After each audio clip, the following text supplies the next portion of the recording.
Imagine this. I'm a 17-year-old kid. I'm in high school. I got my so-called friends that come up to me. They have a large bottle of some colorful Kool-Aid, and they say, check this out. It's electric Kool-Aid. You want to try some? And I say to them, electric Kool-Aid? What do you mean? What's in there? And they say, check it out. Just check it out. And I drink a little bit of it, and it tasted just like Kool-Aid. And I felt fine, and everything was fine. And I said, what was in that Kool-Aid, and why do you call it electric? And they say, because there's a bunch of acid in there. I'm like, acid? Tell me about that. They said, yeah, it's white lightning acid. We put a couple of little tabs inside there, and now it's electrified. That's why it's electric Kool-Aid. And I say, what's going to happen to me? And they said, just watch. So I took it, and I got into an argument with somebody, and then I got into a fight with somebody, and then I started to feel really funny, and my head started going in all different directions. Probably within about 10 minutes, a series of events happened. All of a sudden, I'm sitting in the back of a cop car, a black and white. My hands are cuffed. They don't know that I'm about to go on the biggest trip of my life, and I'm taken right to the jail. And they put me in this holding cell. There's a camera on the top of the room. They uncuff me, and in that moment, I'm really feeling it coming on. And the next thing you know, I'm sitting in the cell for the next 6 hours, trying to stare at the floor, hoping that the camera doesn't see that I'm not well. And I look at the ground and see a bunch of grids on these tiles on the ground, and they start looking at me, and they turn into faces, and they're laughing, and the room had all different styles and different ways and shapes and everything, and I was in another world. It was like a full world of illusions and thoughts, and my thoughts were all over the place. So I'm here to talk to you about today about LSD, hallucinogens, and there's so many different kinds. So what does it feel like? I mean, people always wonder, like, what does it feel like? I have friends that have never tried hallucinogens in their life, and they have no clue what it's like. So basically, it is an intergalactic mind warp. I think that would be the best way to describe it. You are, you'll see all kinds of things. I've tried, and I'm not saying any of this stuff to try to get people to do it. All I can tell you is that something I remember clearly thinking at a very young age, that I can't stand my home life. I don't like what's going on in my house. I don't like my parents arguing. I have these feelings of discomfort. I'm uncomfortable in my own skin. I want to sometimes just peel out of my own skin. And the best way to escape is to put something in my head that'll take me out of right here, right now. And when I was turned on to this LSD and acid for the first time, I couldn't get enough of it. And I remember I drank it that night. Then a couple of weeks later, I tried it again. It came in little paper forms, and it was like a mini little square about this big. And you put it on the tip of your tongue, and probably within about 10 minutes to 20 minutes, you start to feel it. And you just go on a major acid trip. You just walk around, and everything looks deformed, or the shapes of plants and animals and things like that come in all different colors and formations, and you look at your parents and they look like they're monsters. It's almost like you're in a movie, right? Like everything is some things are larger than life, some things are just outrageous. Your imagination is running. You have these racing thoughts. You hear voices. You see things. It's like a total mind warp, right? So I remember that besides doing acid, I would try to look at myself in the mirror, and sometimes I looked demonic. I would find myself I went to Grateful Dead shows. Everybody there was on acid. People were selling acid. The whole place was one big, huge trip fest, right? And then I did mushrooms a couple weeks later. When I did the mushrooms, that was a whole other mind warp, right? So it was like, usually we'd get like an eighth or a quarter of mushrooms in the bottom of a bag, and they tasted horrific. I mean, they're just, nothing about them is delicious. Usually we would drink them with orange juice. Those are grown underneath cow pastures, so it's fungus that's grown underneath cow poop, and it's disgusting. I mean, not only for the simple fact that where it's grown, but the taste and the flavoring of it is like, like you're just disgusted, right? I remember when I do mushrooms, it was more of a natural like high, but we'd walk through the streets and like you'd see spider webs and things like that, but everything would expand. Sometimes I would have these thoughts when I was on hallucinogens, where I felt like I could rule the world, or I had all the answers to the world, or everything made sense in this sense because I just figured out all of the secrets that the world held. And so this was like a high that I was chasing. It was something that got me out of right here, right now. I didn't have to deal with things. I remember coming home one night after a 3-day binge of just doing a whole bunch of acid and walking the streets, and I was like, I turned into a hippie just that weekend, right? So I remember when I got home, I looked at my dad. My dad, again, being the very angry man that he was back then, was mad at me for not doing something, and he was yelling at me, and I just remember just disregarding him and looking at him and just be like, whatever, dude. Like, I don't even want to deal with you right now. I'm not in my right mind.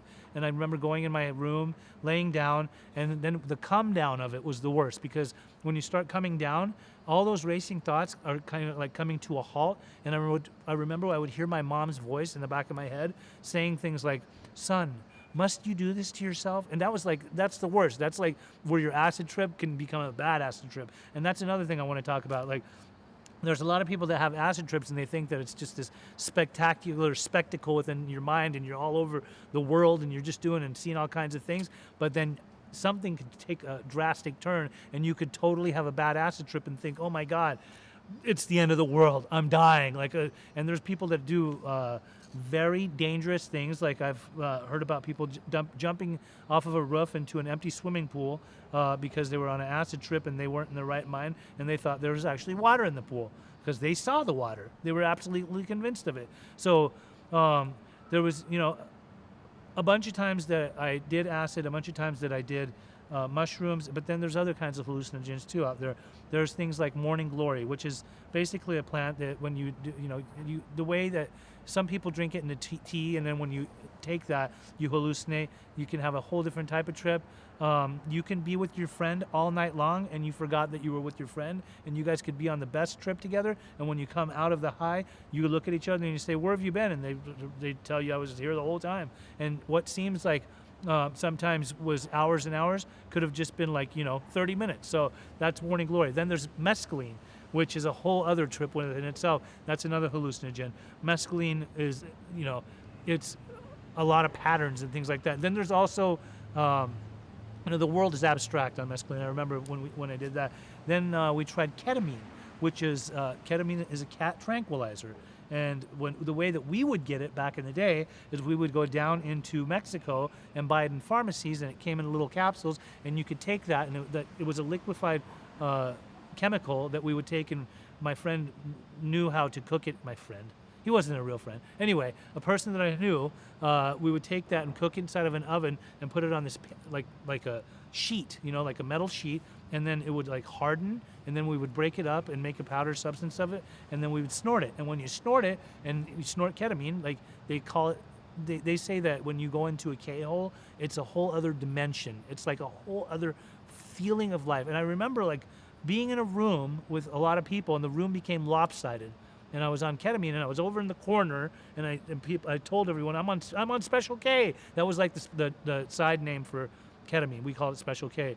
I'm K-ing out right now. I'm going into a K-hole, and I would be like, I'm like a cat, because I knew it was a cat tranquilizer. So like I was like meow meow, and I would like literally think I was turning into a cat. So it was, and the problem with all these type of hallucinogens is you never know what could happen in the moment of being on these. I've literally seen people warp their minds to the point that they went over the edge to the point of no return. They didn't come back.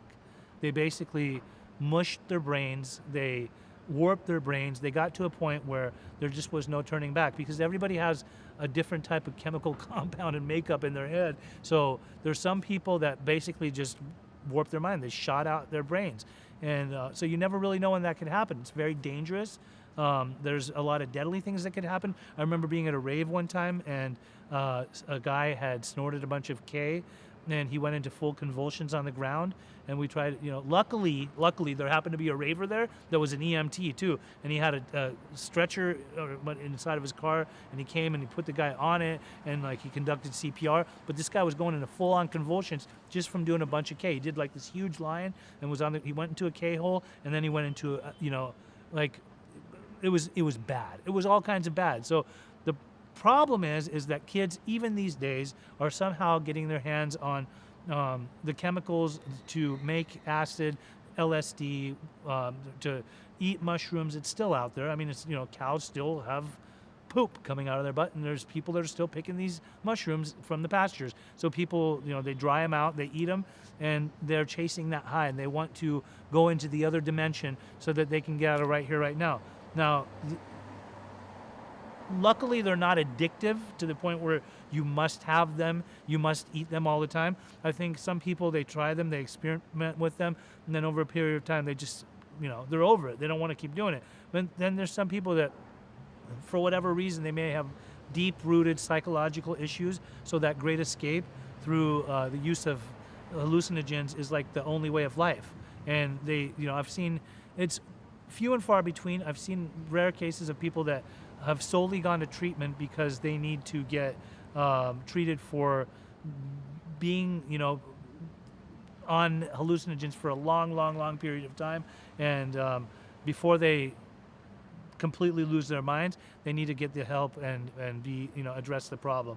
There's also people that are, kids that are in treatment. There are a lot of times that if they can't get their hands on other drugs, they somehow obtain LSD, and they use it because it's not always detectable in drug tests. So, these are just little fun facts that I wanted to bring up because kids will do it. There's some kids that are out there that they'll take it to another level. There's some kids that like heroin. There's some kids that like opiates. There's some kids that like marijuana. There's some kids that like alcohol. And then there's some kids that just have this whole other mentality where they think, I want the great escape.